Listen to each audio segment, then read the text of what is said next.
one people participated.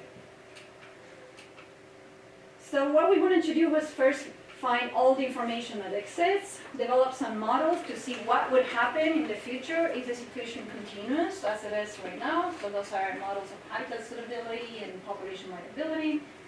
And then come up with actions and prioritize those actions. Empower the local actors because they have their own fight with land titles so that we can give them some power through this conservation strategy too. And get more attention to what's happening. So we met in Paraguay. We were there for 4 days, and we had people from governments, we have local indigenous people, Mennonites, ranchers, NGOs, zoos, representatives, and researchers, young researchers, old researchers, and international experts who came from Norway, and United States, and Brazil. So 32 from 6 countries, and we worked there for 4 days. Intensive work. It's amazing what you can accomplish when you have a lot of people working together who have one vision, who share one vision. And you have very different backgrounds, very different ways, cultures, even 3 languages, were 4, including indigenous, so we had to have translators working all the time. One of the things we did was to review the distribution of the species, and we found new information, and these are all the yellow spots are all the points of where species is known to exist, and in gray is what we thought was before. So we also review the status in each country, and that's where you have the experts and the local people talking about the species and what they think and what's happening. Then we identify threats, and this is also a group exercise. We identify threats, we put them all together, and then we divide in groups. And people go and work with each group, within each threat, to determine what has to be done. So the lack of knowledge about the species was one of the threats. Here is one of the person who is a local campesino talking. And what was amazing is that we needed a lot of biological information to run all of this population viability analysis. And we didn't know a lot of that. But the hunters, and he's a hunter, he knew a lot.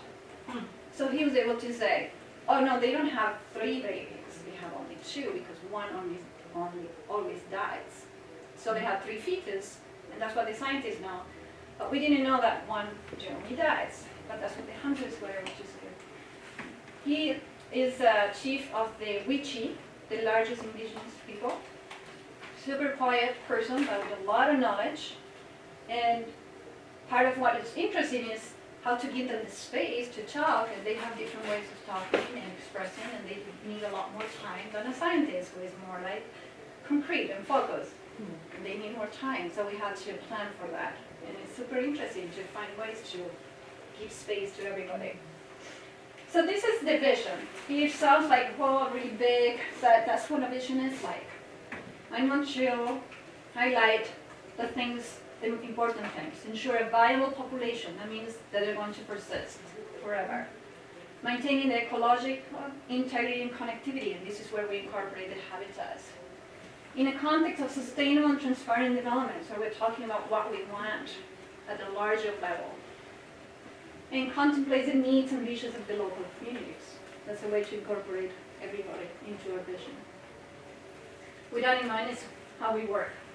So we separate in groups, and it's a lot of work, super interesting, it's very inspirational, motivational, there's a lot of good positive energy. It's an amazing process. All these people didn't know each other at the beginning, but by then everyone is friends, we spend a lot of time together. Everyone has something to contribute.